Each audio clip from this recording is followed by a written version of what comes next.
Hey, and welcome to the Digital Access Show. I'm Narelle Wright, and on the Digital Access Show, we talk about digital communication, digital accessibility, and the fact that really all we really are talking about is just straight good communication.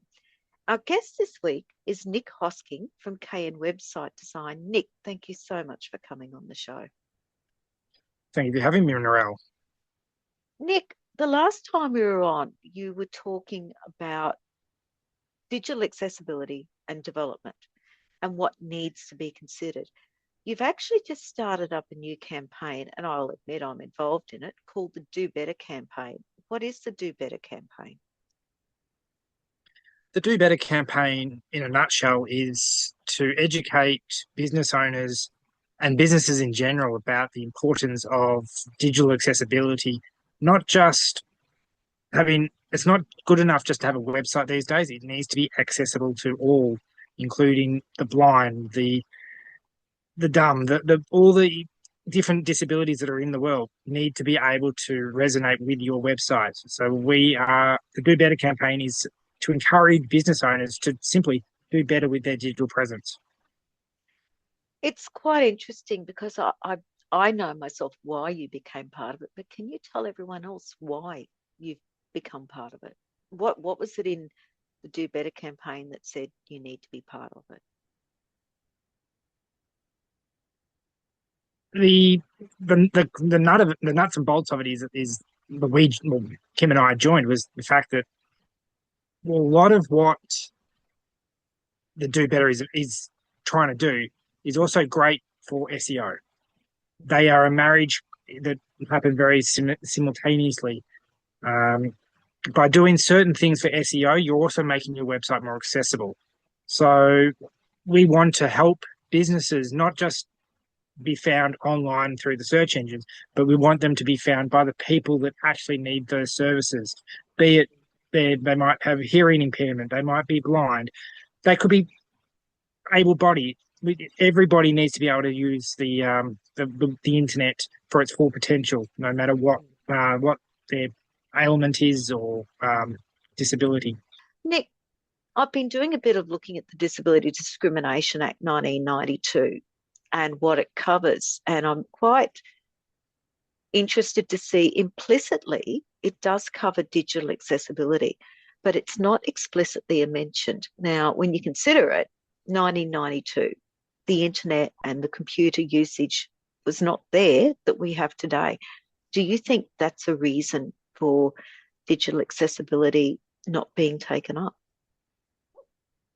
I think again, it's a great point you actually raised there because 1992 was 33 years ago. We not 33 years ago, not every man, woman, and child had a phone. Nowadays, everyone has a phone which is connected to the internet. So the way we use the internet has changed, though legislation hasn't kept up with that. There have been tweaks and modifications, but no new actual act has been written with the fact that so many people are on the internet. Um, Websites in general there's more websites in the world than people know what to do with a lot of the times. So are they all accessible? Probably. Well, they're not. There is a small portion that are, so congratulations, but there is a lot that isn't. So we're here to educate people on what better ways they can simply do better to get their digital presence in line with the what should be and bring them up to that double A, at least the double A standard for WCAG. Yeah. What is the WCAG, Nick? Can you give us a bit more information on that, please? Now, but yeah, so it's the Yeah. web content. So, and it's little things, font sizes, images, header menus, being able to scroll through using a keyboard, not a mouse. All those little things that ultimately just create a great website and something that a lot of SEO is fundamentally built on is user experience. Yeah. The more user experience you have on your website, the better it's going to rank and the better accessible it is. So if you're continually hitting roadblocks by using the tab functions, or having badly named file conventions on images, or even alt image text. It confuses the user because blind people use screen readers, deaf people use need it visually. So it's people, everyone, and a lot of people are visually dominated to, like they learn through visual prompts. So you've got to have everything in line to build a good website that is accessible. What do you say to someone that comes along and says, "Oh, I can build a website. I'll just do it myself."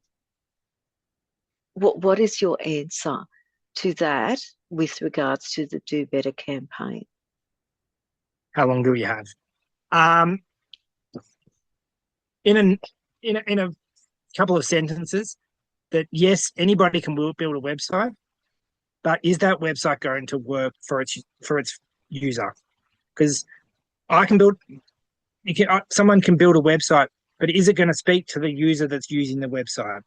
Mm-hmm. If it's not, then there's no point building the website. And a lot of people Yeah, build websites thinking that they know what they're building or who their client is. And half the time they built them for themselves because they don't actually understand their own client.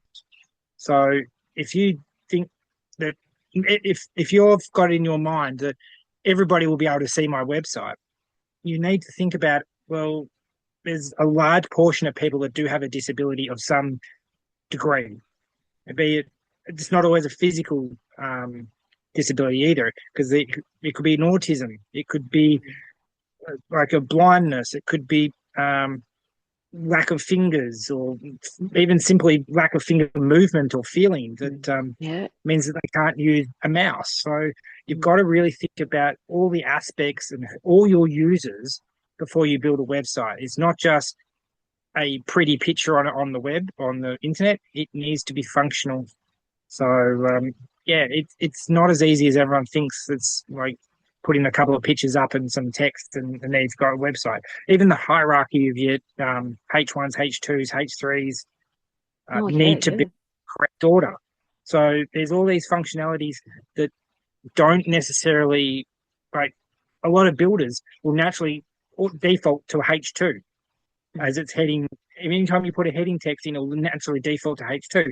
You've actually got to change that and go, no, I need that to be a H2, sorry, H3 or a H1 yeah. or a H6, depending on how much content you've got. So it's all those little things that people don't know about building a website that makes it such a. I enjoy it. I love it, but Yeah. it needs to be done properly. What about the person that says, "Oh, just get AI to build it"? AI, yes, it's come a long way, but still got a long way to go.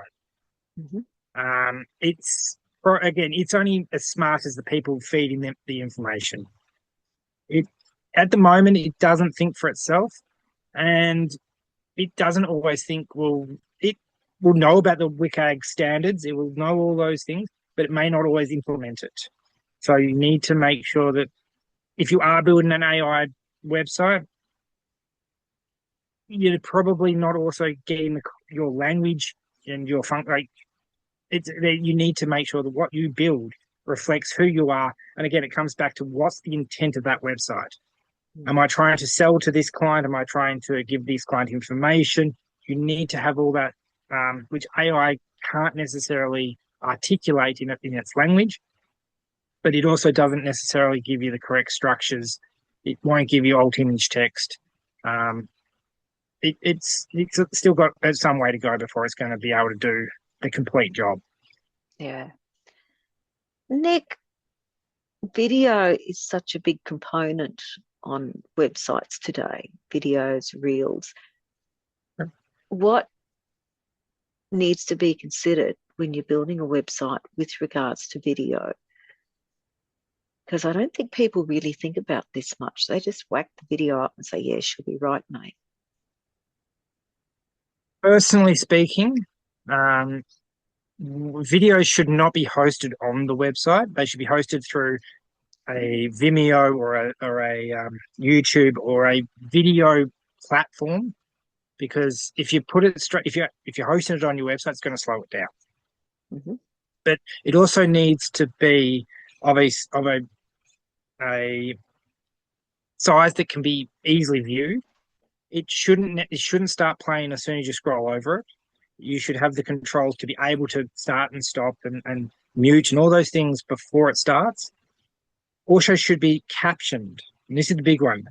It comes back to the fact that I might see the video, but I can't hear the video.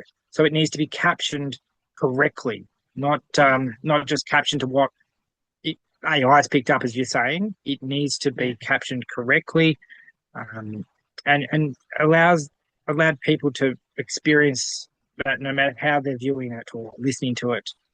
But the big one is try and make sure that it's of a size that isn't going to be massive and overpowering and scary, because some people get frightened by loud music that comes on automatically. So give the user the control to be able to start, stop, pause without just essentially scaring them.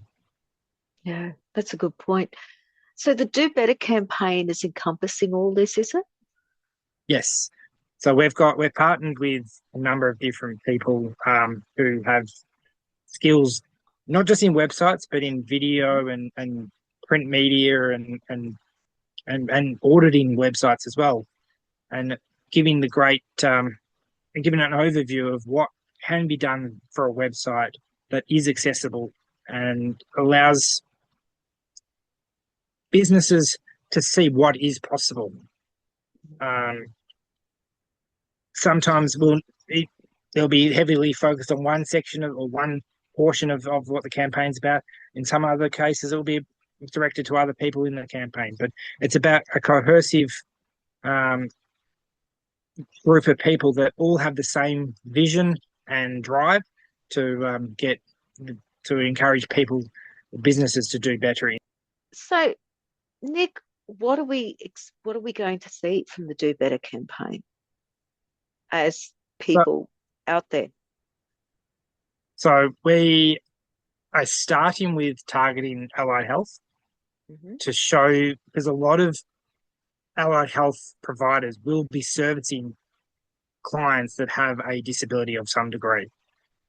So if their business can be digitally accessible, we will be able to help them grow their business, because people with a disability will be able to access the website, be able to navigate the website, and ultimately will feel more comfortable with that provider, knowing that they understand their needs. So, really, you're If saying they it's all about trust. Pretty much, Oh, if okay. as a user, if I need if I feel comfortable navigate that this person understands my disability or um, my way of accessing information, it builds that trust that they also get me as a person, and therefore I'm more likely to go to that provider rather than having to go find somebody else that I don't know how to get through their website. It's clunky, it's messy, it's the form's used it's not used labels, it's used placeholders and all the things that essentially make a website not accessible. Yeah. Nick, what's some advice could you give to the allied health provider in regards to what we've talked about? In 2 words, do better. Mm. Yeah. But to expand on that, it's learn what your clients are wanting. Your business is, you need to know what your business is, but you need to know who your client is and how they get the information. If they're going to your website and can't navigate it or don't know, it's too hard to find the information, that is going to make them leave. Now, they might leave, they might come back and try it again. They might not. You may have lost that client forever. So if you can make them stay on your website, click through all the tabs that you want them to click through and be able to get back to the information that they've come to see quickly. They know that the phone number is clearly labeled, marked, and accessible. Contact forms are accessible. All those little things that go into making a website great will let it meet, allow your client to contact you and ultimately buy your service. Yeah. Good advice there, Nick. Nick, how can people find out more about the Do Better campaign? So we do have a website. It's in dobetteraccess.com.au. So you'll be able to find out more about all the partners that are involved in Do Better, but also reach out and email us for more information. We we also Narelle is going to a lot of seminars and expos as well, and promoting the Do Better program. There is flyers out and around the place, but ultimately, go to the website, learn about what Do Better is about, and get in contact with us. Yeah. Thanks, Nick. Thanks for your time today. So, Nick Hoskings from KN Website Design and also the Do Better campaign. We'll have the website address at the end of the podcast for you. And if you like what we do, please like, subscribe, review. So I'm Narelle, and we'll see you next time on the Digital Access Show. See you later.